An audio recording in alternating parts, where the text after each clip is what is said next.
A palavra de hoje é sobre as obras da carne, sobre o fruto do Espírito. E eu sei que é desafiador para mim, como alguém que ama fluir no evangelístico, trazer um alinhamento como esse, mas a gente precisa entender um princípio fundamental do reino. Não há neutralidade no reino de Deus.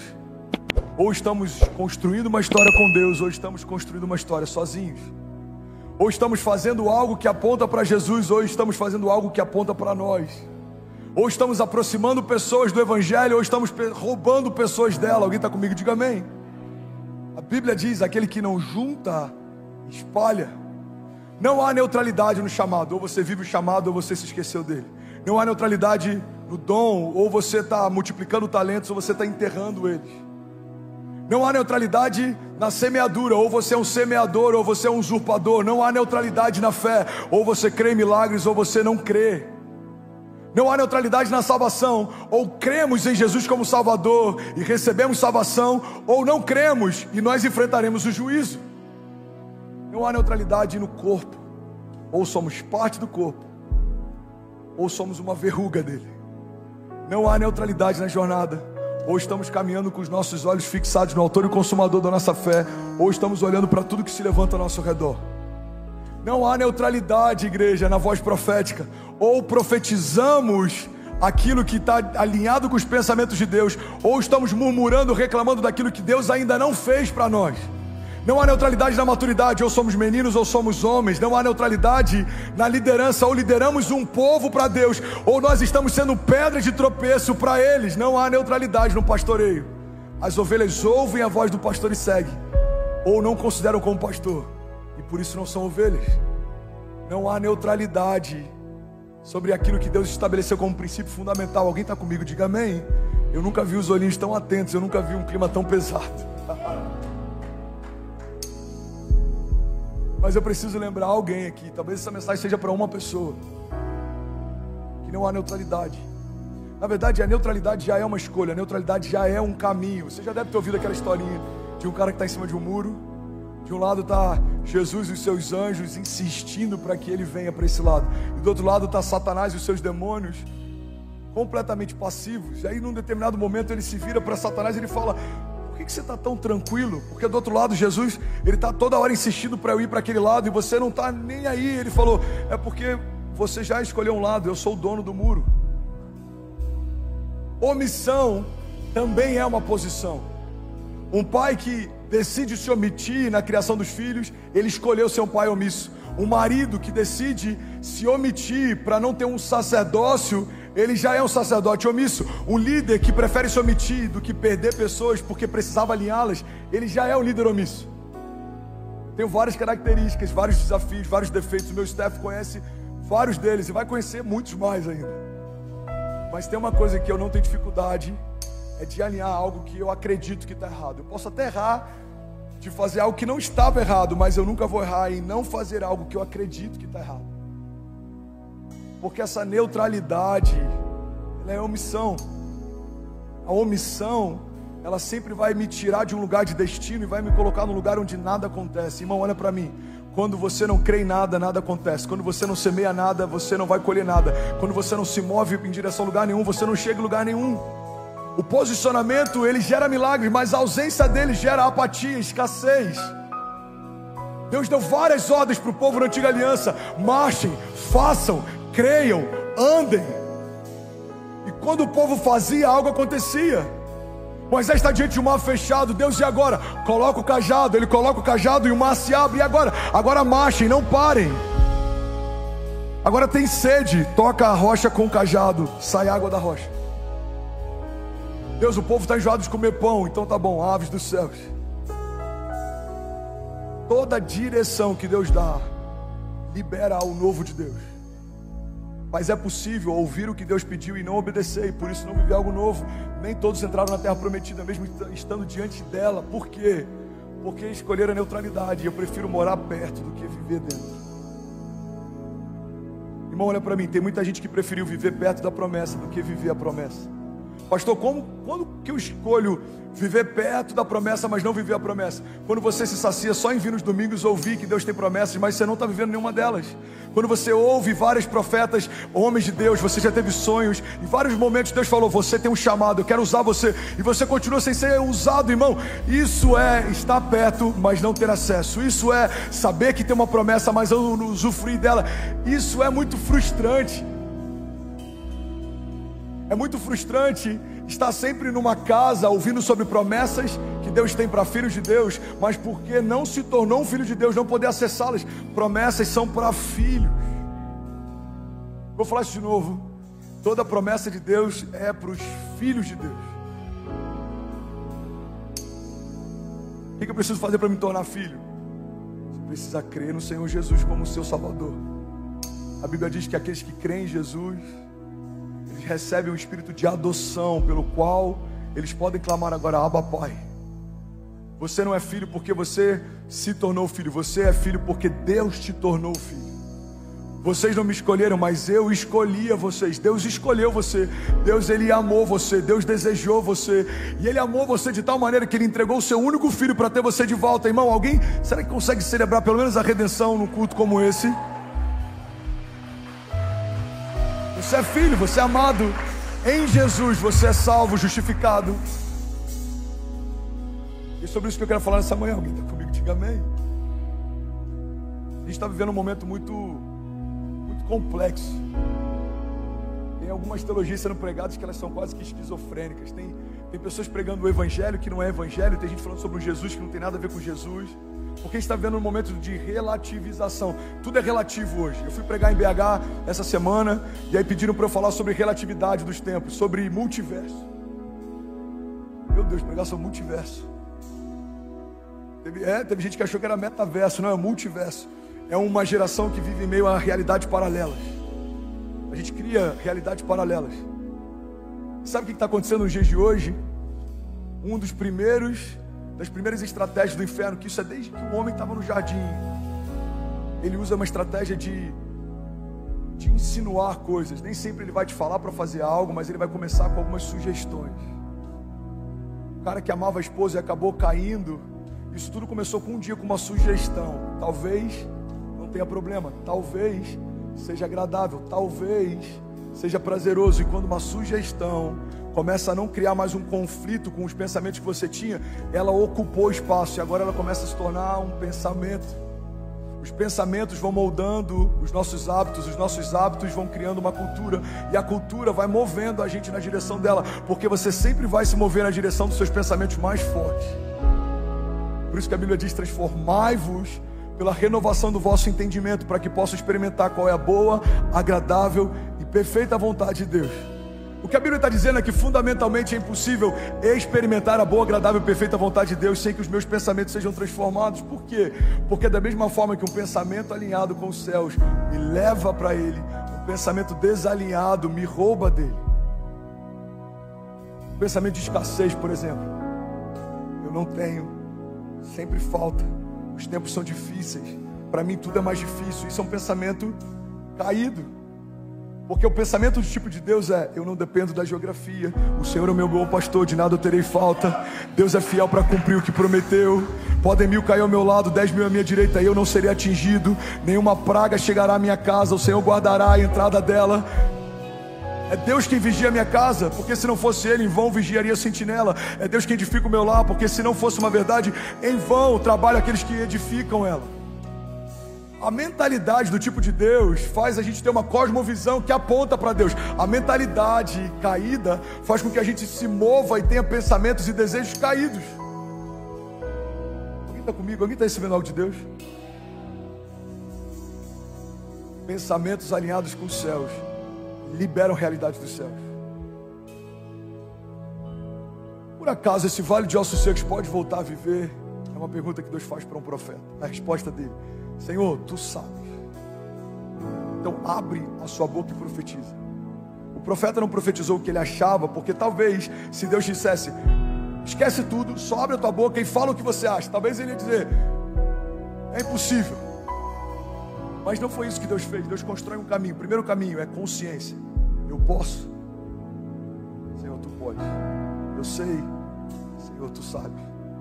Então profetiza. Você percebe que ele profetiza depois de consciência? Tem muita gente que não vive milagres porque não tem consciência do milagre e por isso nunca fala sobre milagres. Tem gente que só fala sobre problema. Irmão, é impossível você ter uma vida positiva com uma mentalidade negativa. É impossível você viver milagres se você não pensa em milagres. Você precisa pensar em milagres, fundamentar a tua história em milagres. Você precisa escorar a construção dos seus novos níveis em milagres. O que escora o teu próximo nível? Milagres, milagres, milagres, milagres, milagres. Está bem fundamentado? O próximo nível é como alguém que constrói um edifício. Você precisa ter uma boa fundação. O tamanho da sapata, o tamanho das alicerces, ele vai definir a quantidade de carga que você pode suportar. E assim é a jornada da fé. Às vezes a gente gasta pouco tempo com a fundação dos nossos pensamentos, mentalidade, cosmovisão, entendimento, consciência, e queremos viver um chamado glorioso, mas você precisa de caráter para sustentar a unção que vai receber. Você precisa de fundamentos para sustentar a porção que vai receber.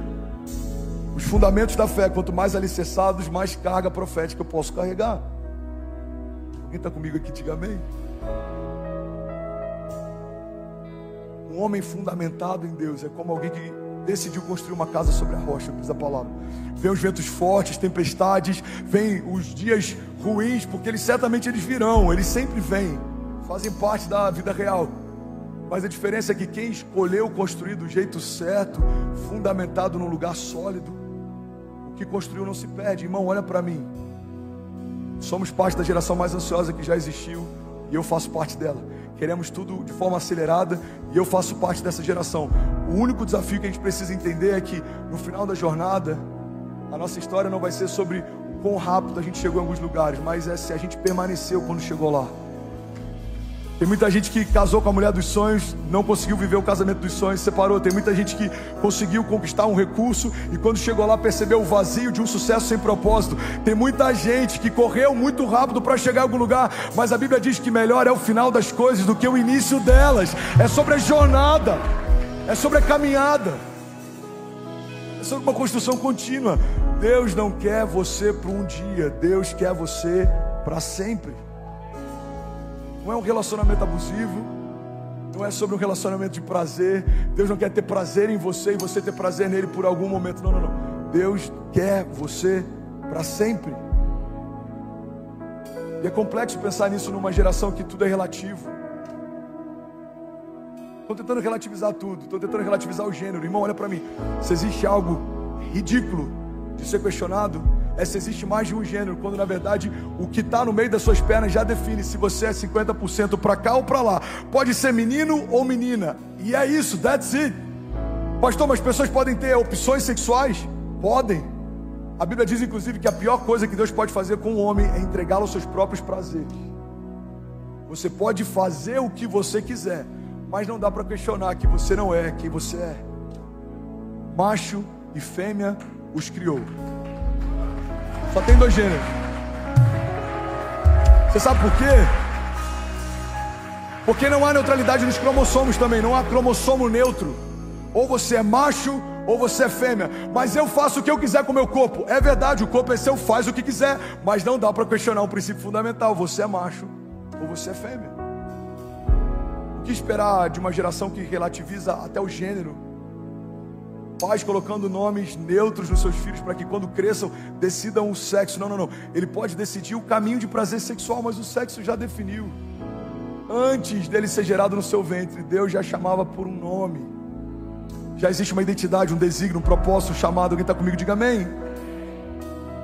Os tempos são tão difíceis, tão loucos, que até falar sobre isso já te coloca num lugar perigoso. Falar sobre o óbvio coloca você num lugar perigoso, ou um cancelamento, ou uma perseguição. Mas o que esperar de tempos como esses que a gente está vivendo, e que até o óbvio é relativizado? Se tentam relativizar o gênero, o que te faz acreditar que não vão tentar relativizar a fé, relativizar Deus, relativizar a família? Eu sou de uma época em que na escola tinha o dia dos pais e o dia das mães. Agora é o dia da família em algumas escolas. Não, porque tem crianças que não têm pai, mas alguém exerce a função de pai. E por que não tratarmos a orfandade e os problemas dela ao invés de fingir que ela não existe? Porque ela existe. Em muitos lugares isso é só uma narrativa para relativizar princípios fundamentais. Família é família, homem é homem, mulher é mulher, Deus é Deus, fé é fé. E that's it. Você pode não crer em algumas verdades absolutas, mas você não pode questionar e fingir que elas não existem. Você está comigo? Diga amém. Eu falei sobre isso domingo passado, um desafio que a gente está vivendo lá em casa, que a Zinha me chama, Jean, e fala assim: amor, acesse. Veio com alguns questionamentos, ela está ouvindo algumas musiquinhas na escola, na hora do recreio, coisas que ela nunca ouviu em casa. Ela começou a ser questionada pelas amigas porque ela acredita em Deus. E ela veio me perguntar: mãe, como é que eu explico que Deus existe? Porque estão me perguntando: mãe, como é que Deus entrou na história? Porque se Ele fez tudo que existe quando nada existia, quem criou Deus? Quem fez Deus? Aí que a Zinha me trouxe essa demanda. Meu amor, eu acho que ela já está com maturidade para a gente explicar que Deus não existe. Assim, oi? Eu falei, a gente tem que chamar a Cecília e falar: filha, você já está madura para entender, Deus não existe. Como assim, pastor? Deus não existe? Deus não existe. Ele é. Porque tudo que existe foi criado por alguém um dia. E desde que nada existia, Ele já era. Ele era quando nada existia. Ele era, mesmo que tudo deixe de existir. A Bíblia diz que Ele é o Pai da eternidade. Irmão, se Ele é o Pai da eternidade, olha que poderoso isso. A única filiação que é atribuída a Satanás é da mentira. Ele é o pai da mentira e Deus é o Pai da eternidade. Ele não entra na história em um devido momento. Ele fez a história. Ele diz: história, aconteça, haja, se manifeste. Filho, se manifeste, haja luz, haja separação, haja dia, haja noite, haja. O haja de Deus entrou em cena quando para nós nada existia, mas Ele já era. Por isso que em algum momento, quando questionam Jesus sobre quem Ele diz ser, Ele fala: eu sou o que sou. Jesus não existe. Ele é. Ele é. Como posso saber que Ele é? É como a conversa entre Jesus e Nicodemos. É como alguns momentos da Bíblia em que é associado a presença, o Espírito, a glória, a verdade de Deus. Como o vento, por exemplo. Você não pode vê-lo, você não sabe de onde vem, você não sabe para onde vai, mas você consegue senti-lo. Deus é. Eu lembro que alguns meses atrás eu peguei uma viagem, naquela loucura ainda de pré-eleição, que a gente foi fazer um clamor em Brasília. Aí fretaram um jatinho e me convidaram, eu e mais 2 caras que eu não conhecia, conheci no dia. Quando chega lá na sala do embarque: aí, tudo bom? Meu nome é André, qual é o seu nome? Meu nome é fulano, prazer e tal. Aí chega dentro do voo, começou a decolar. E aí, cara, você é pastor? Pô, cara, que legal, parabéns pelo seu trabalho. Eu falei: pô, que demais, você é cristão também? Não sou não. Eu falei: não, você quer dizer que você não é evangélico, mas você é cristão, né? Ele falou: não, eu não sou não. Eu não acredito em Deus. Eu acho legal o seu trabalho social, de ajudar pessoas a vencer seus traumas, mas eu não acredito em Deus. Aí eu falei: tá bom. Eu já pensei, que viagem longa, né? O pastor, o ateu, deve ter algum propósito. Só que eu não sou do tipo que tenta colocar nada goela abaixo, porque eu entendi que é tão precioso que a gente carrega, que você não precisa convencer ninguém. É como se você tivesse... Vou fazer uma analogia aqui, bem infantil. Pastor, por que você usa analogias? Cara, Jesus fazia isso, Ele sabe o que estava fazendo, amém? Jesus falava com parábolas, Ele sabe o que está fazendo. É como você ter uma casa de praia em Miami, você tem um avião particular abastecido e um piloto à disposição. Mano, quer passar um dia lá na minha casa? O piloto está à disposição, a chave está aqui. Cara, eu não sei, tá bom. Eu não vou insistir. Eu sei o que eu tenho, eu sei o que está sendo oferecido. Se você não tem consciência, não é um problema meu, é um problema seu. A gente não pode empurrar Jesus para as pessoas, porque isso demonstra desespero. A gente só tem que apresentar Jesus para as pessoas, porque Jesus, quando é bem apresentado, Ele é irresistível.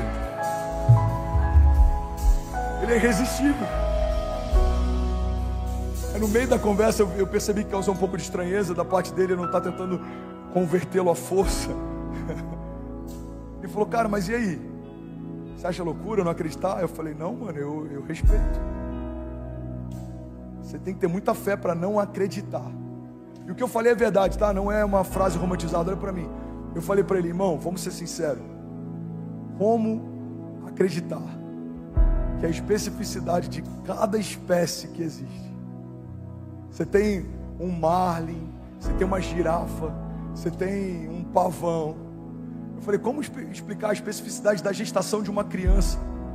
Um pouco de sêmen dentro de útero de uma mulher gera um feto, com cada terminação nervosa, com cada parte do córtex, com cada parte dos neurônios, cada conexão, capacidade cognitiva de pensamento, de imaginação, de fala, de locomoção. Eu falei, irmão, como olhar para o pôr do sol? Como você olhar para o sorriso de uma criança? Como que você olha para tudo isso e acredita que tudo isso veio de uma ameba que se multiplicou de forma aleatória e criou tudo que existe? Eu falei, cara, eu respeito você por não acreditar, porque tem que ter muita fé para não acreditar que existe um Deus que fez tudo que existe. E aí eu vi que aquilo criou estranheza nele, porque de fato é muito mais difícil a gente se esforçar para não crer do que a gente entender o que já nos move, irmão. Guimarães Rosa, ele diz que quando nada acontece, existe um milagre que não estamos vendo. Só o fato de você estar respirando já é um milagre.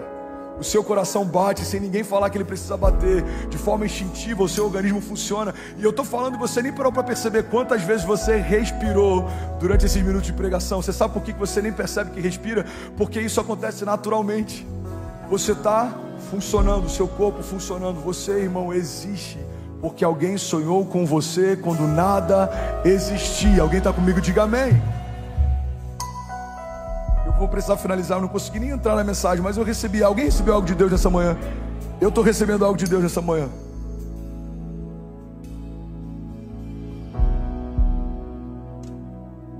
O que esperar de uma geração que relativiza o óbvio? Deus é relativo. Não, não é. Deus é Deus, ponto. O gênero é relativo. Não, não é. Desejo sexual, ele é múltiplo, cada um tem o seu. Gênero, macho e fêmea, ponto. Paternidade é relativa. Não, não é. Pai biológico é quem gera. O pai de verdade é quem cria. Alguns filhos têm a graça de poder ter os dois. Alguns têm a graça de poder ter um pai que cria. Isso é glorioso. E é isso. Não existe nenhuma conexão mais forte do que a mãe e um filho. Foi gerado dentro dela, alimentado dentro dela. Isso é uma verdade absoluta, ponto.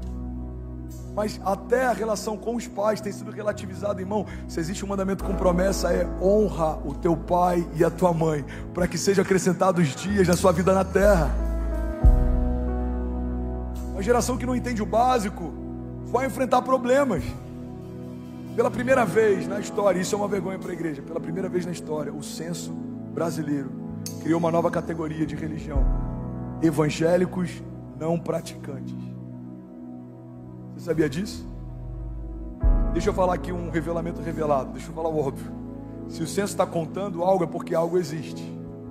Até o censo já entendeu que tem muita gente que se diz algo que não pratica.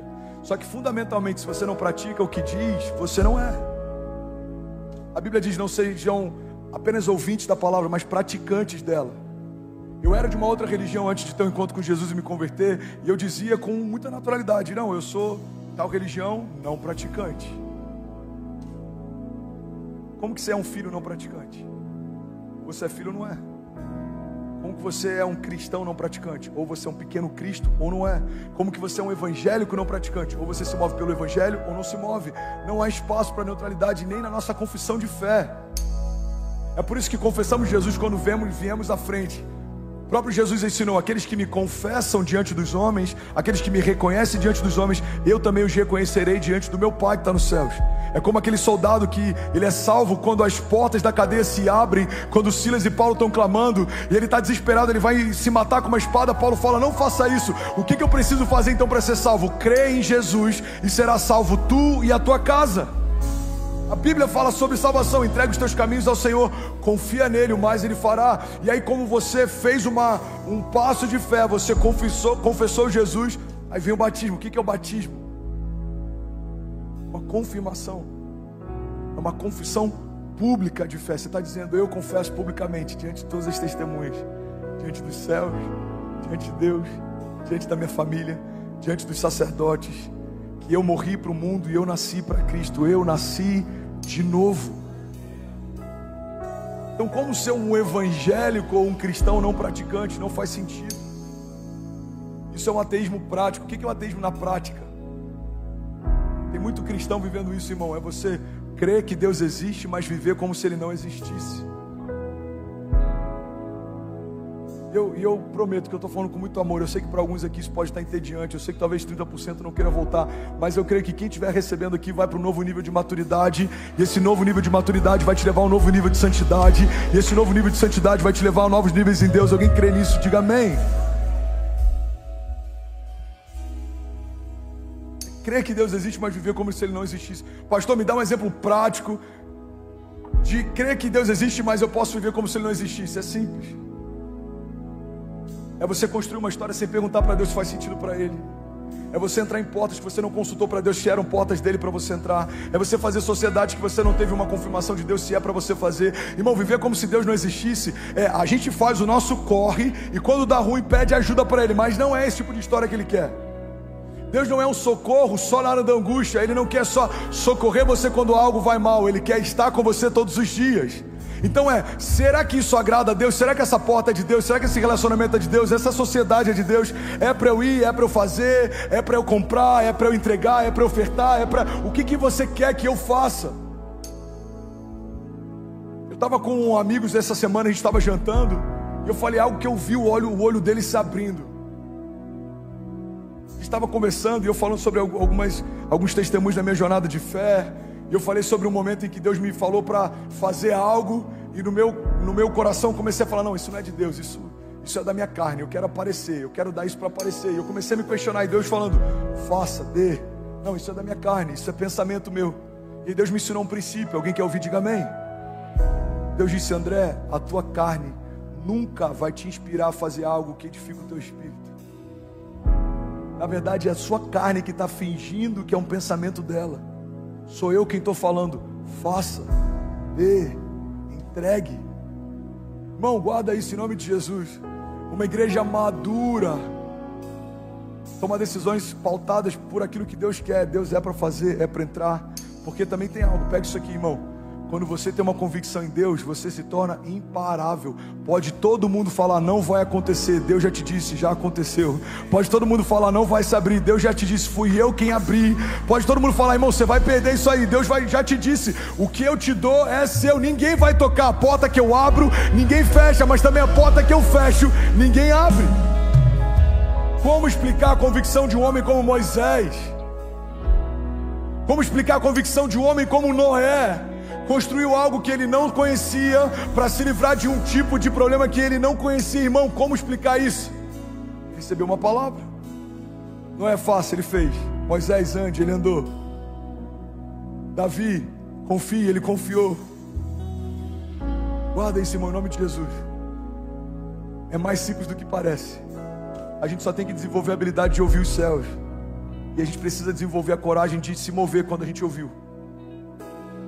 Se Deus disse pare, pare. Se Deus disse faça, faça. Se Deus disse voe, voe. Pastor, mas eu não tenho asas. Não é sobre o que você tem, é sobre o que Ele fala. Lázaro estava morto e quando Jesus disse vem para fora, um ouvido que não funcionava, um homem que não vivia, porque a palavra de Deus chamou ele para a vida, ele voltou a viver. O milagre de Lázaro não é sobre o que Lázaro sentia, era sobre o que Jesus falou. O que você vai viver não é sobre o que você sente, é sobre o que Deus fala. Fé não é sentimento, fé é convicção. Fé não é para quem sente, fé é para quem crê. Tudo é possível ao que crê. Alguém crê nisso? Diga amém. Tudo é possível que crê. João 15 diz: se vocês permanecerem em mim e as minhas palavras permanecerem em vós, me pedirão o que quiserem e lhes será concedido. Se você permanecer em mim, isso é tão forte. Só dá para permanecer algo que já está. Alguém está recebendo algo de Deus? De verdade, vocês estão tão quietinhos. Eu estou me sentindo no seminário aqui. Me incomoda todas as vezes que eu tenho a impressão de que eu estou dando aula. Alguém está recebendo algo de Deus? Algo está sendo alinhado no teu coração? Olha que princípio. Se vocês permanecerem em mim, outra revelação revelada, só dá para permanecer algo que está. E se as minhas palavras permanecerem em vós, pedirão o que quiserem e lhes será concedido. O problema é que às vezes a gente ouve que Deus vai nos dar tudo que a gente quer e vai ser concedido. Mas a gente não cumpre o primeiro princípio que libera essa promessa. Se você permanecer em mim e a minha palavra permanecer em você. Uma igreja madura procura isso porque sabe que isso libera isso, mas uma igreja imatura persegue isso porque só ouviu essa parte da história. Por que o Senhor diz: busque em primeiro lugar o meu reino e a minha justiça, e essas coisas vos serão acrescentadas? A geração do acréscimo vive perseguindo algo que Deus já disse que daria pela presença. Você precisa perseguir a presença te dá acesso a tudo que você precisa. A presença libera a cura, a presença libera o milagre, a presença libera a maturidade, a presença libera acesso, a presença libera identidade, a presença libera promessas, a presença libera novos níveis de unção, a presença, ela despedaça o jugo, a presença te dá a sabedoria dos céus, a presença te dá acesso à riqueza do tipo de Deus, a presença te dá acesso à paz que excede todo entendimento, como o Senhor diz: a paz que eu vos dou, eu não dou como o mundo dá. A presença é tudo que você precisa. Alguém crê nisso? Diga amém. A presença, irmão, eu já preguei sobre isso aqui. A consciência da presença é como uma porta automática de um shopping. Quantos aqui já foram no shopping que tem uma porta automática? Levanta a mão. Vai ter em breve no nosso lounge, inclusive. Eu tenho sonhado com isso. Pelo menos a gente vai poder manter ele refrigerado. Você vai entrar, a porta se abre, depois que você entrou ela se fecha e vai ficar todo mundo fresquinho ali no ar-condicionado. Amém, gente? Glória a Deus. Amém. 6 pessoas felizes com o ar-condicionado, com a porta automática. Já foi num shopping com porta automática? Sim ou não? O que acontece quando você se aproxima? Não, gente, peraí, isso aqui é muito forte. Se fosse o Vitor Hugo aqui, ele ia falar: o que acontece? Tô tudo arrepiado, abre, todo mundo que terá basura e barabaça. Às vezes eu falo: Deus, eu queria ser profeta. Parece que é mais fácil. Aí eu vejo como é que é o desafio dos profetas. Eu falo: não, tá bom ser pastor.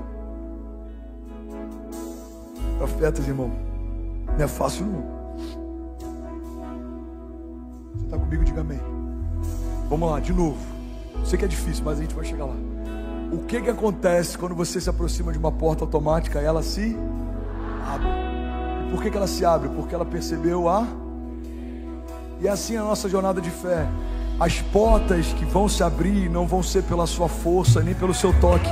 Vai ser pela presença que você carrega. Você vai se aproximar e elas vão se abrir. Você vai se aproximar e elas vão se abrir. Você vai se aproximar e elas vão se abrir. Agora pega isso. Você sabe qual que é o desafio de romper o ano das portas abertas?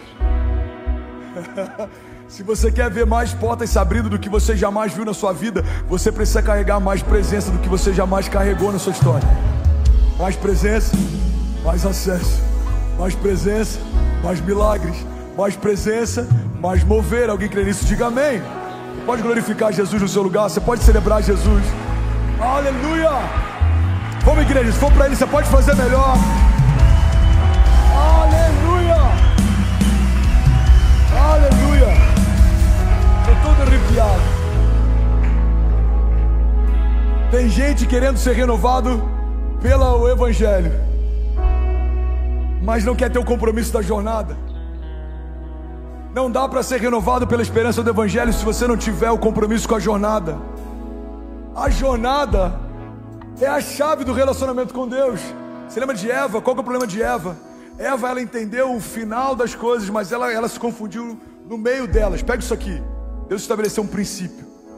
Todos os dias eu vou me relacionar com vocês, e esse relacionamento vai liberar para vocês conhecimento de Deus. Qual que é o princípio que Deus estabeleceu? Relacionamento vai te dar acesso a conhecimento. Aí vem a serpente. E a serpente, irmão, olha para mim. A serpente sempre vai tentar te seduzir com um atalho. Ela vai mostrar o destino que Deus tem, mas ela vai mostrar um caminho que não foi Deus quem fez. Pega isso. O que é um atalho? Um atalho é quando o inferno me mostra um lugar parecido com o que Deus me disse que era para eu ir, mas ele me mostra um caminho alternativo que não é o caminho que Deus me disse para trilhar, e é aí que muita gente se perde. Então o inferno chega para Eva e fala assim: olha, você quer ter o conhecimento de Deus? Quero. Só precisa comer desse fruto do conhecimento, do bem e do mal. Você vai se tornar como Deus.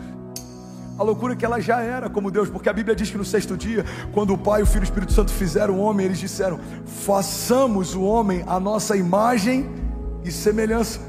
Alguém que não sabe quem é pode perder o que tem, tentando ser o que já era. Você pega isso aqui, irmão.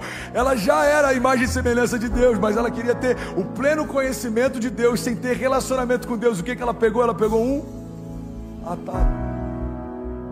A serpente fala, se você comer do fruto, você vai ter todo o conhecimento do bem e do mal. Sem relacionamento. Ela come. E aí o homem cai. E por que isso frustra Deus? Porque o conhecimento de Deus vem através de relacionamento. Todos os dias, meu filho, eu vou te dar uma nova porção de revelação de quem eu sou. Por que Deus não dá tudo de uma vez só? Primeiro, porque a gente não tem capacidade para entender. Segundo, que a gente não tem capacidade para suportar. E terceiro, que a graça é a cada dia eu te revelo um pouco mais de quem eu sou e de quem você é. Por isso que Jesus ele fala, fecha a porta do teu quarto e me busca em secreto. O Deus que você busca em secreto, e em secreto ele te recompensará. Você vai fechar a porta do teu quarto, você vai buscar Deus e ele vai falar algo novo com você amanhã. Eu bem sei os pensamentos que eu tenho a vosso respeito, diz o Senhor, pensamentos de paz e não de mal, para te dar o fim que você deseja. Filho, é isso que eu tenho, é essa porta, esse é o projeto, esse é o desígnio, esse é o chamado, esse é o lugar, essa é a geografia, essa é a empresa, essa é a sociedade, essa é a ideia dos céus, essa é a provisão dos céus, isso é quem você é, isso é o que você pode, esse é o seu talento, esse é o seu chamado, esse é o seu desígnio, é para isso que eu te formei, é para isso que eu te constituí, é para isso que eu... Irmão, quanto maior a revelação que a gente tem de Deus, maior é a revelação que a gente tem a respeito de nós. Está comigo? Diga amém. Por isso que Jesus ele pergunta para os discípulos, quem vocês dizem que eu sou? Falei sobre isso semana passada. Pedro fala, você é o Messias, é o Cordeiro de Deus que tira o pecado do mundo, você é o Filho de Deus. Ele fala, Pedro, não foi carne nem sangue que te revelou, mas o próprio Espírito. E aí ele libera uma porção de revelação sobre a identidade de Pedro. Você é pedra, você é um fragmento dessa rocha. Você quer saber mais sobre o seu futuro? Pergunta para o dono do teu propósito. Quem te fez já escreveu cada um dos seus dias antes de qualquer um deles ser escrito. A palavra de Deus diz, o salmista diz, existe algum lugar que eu possa me esconder da tua presença? Se eu for os lugares mais altos, lá o Senhor estará. Se eu for o lugar mais profundo, lá o Senhor estará também. Eu estava numa mesa lá em BH e o pastor de jovens, o Isaías, ele disse, pastor, a gente estava pesquisando essa semana os lugares mais altos que o mundo, o ser humano já teve consciência. O lugar mais alto avistado pela criação foi um lugar que o telescópio Hubble viu alguns anos atrás. Ele falou um nome que eu não me lembro. Eu não sou tão nerd assim também. Aí ele falou, o lugar mais baixo é a Fossa das Marianas. O lugar mais profundo, acho que são mais de 10 mil metros de profundidade. Você tem noção que o Deus que conhece os lugares mais altos do que os que a gente já conheceu, os lugares mais profundos do que os que a gente já visitou. Quando o salmista está dizendo que se eu for para o lugar mais alto ou para o lugar mais profundo, lá ainda o Senhor está. Há dezenas de atmosferas debaixo do nível do mar, Deus está. Acima da estratosfera, no terceiro céu, Deus está. Dentro de você, tecendo cada parte do seu corpo, Deus está. Ao teu redor, cobrindo você e dando livramento, Deus está. À frente das suas batalhas, lutando por você, Deus está. Na sua retaguarda, cobrindo você, Deus está. No dia mau, Deus está lá. No dia bom, também. Quando as portas se fecham, Deus estava lá. Quando elas se abriram, também. Quando pessoas abandonaram você no meio da jornada, Deus estava lá. Quando pessoas vieram atrás de você porque algo bom aconteceu, também. Quando você foi gerado, Deus estava lá. Mesmo que sua mãe viesse a se esquecer de você, Deus ainda estaria lá. A Bíblia diz, mesmo uma mãe que amamenta o seu filho, podendo se esquecer dele, eu todavia jamais me esquecerei de você, diz o Senhor. Alguém crê nisso? Diga, eu creio que o Senhor está em todos os lugares. Diga, eu reconheço que não há lugar mais seguro para estar do que correndo riscos com Deus. C.S. Lewis, ele diz que o cristianismo, se é falso, não tem valor nenhum. Se é verdadeiro, é de extrema importância. O que o cristianismo não pode ser é de moderado valor. Irmão, ou você é convicto que o evangelho é uma mentira, que Deus não existe, ou você é convicto que o evangelho é a verdade de Deus e que Ele é Senhor sobre todas as coisas. O que não dá para ser você crer que Ele existe, mas viver como se Ele não existisse. O que não dá para ser você fazer parte de uma igreja, mas você não querer se tornar parte do corpo. O que não dá para ser você ser alguém que vem para uma igreja para ouvir uma palavra motivacional, mas você não ficar quando Jesus começa a pregar sobre o sermão da montanha. O que não dá para ser alguém que caminha com as multidões quando tem milagres acontecendo, mas você foge quando Jesus te chama para pegar a cruz, a sua cruz e segui-lo. O que não dá para acontecer é você se apossar e celebrar quando alguém profetiza que você vai prosperar financeiramente, mas você fingir que não está ouvindo quando a palavra diz que melhor é dar do que receber, e que aquele que semeia muito, muito colherá, mas aquele que semeia pouco, pouco colherá. O que não dá é você vir ser servido por voluntários apaixonados que chegam antes de todo mundo, vão embora depois de todo mundo, mas você nunca se incomodar com o fato de você nunca ter servido ninguém.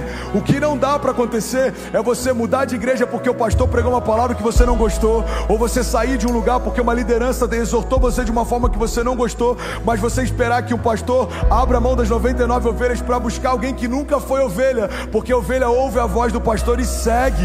O que não dá é pra gente cobrar de Deus algo como se Ele fosse alguém que tem a obrigação de nos dar presente, e não entender que na verdade tudo que a gente precisa, o nome de Jesus já carrega. O que não dá é pra gente ser sensorial e achar que num culto em que a gente não sentiu um arrepio, Deus não fez, ou o louvor não estava tão bom, ou a palavra não foi tão boa. A gente tem que ir para um lugar em que não é mais sobre o que eu sinto, é sobre o que Deus fala.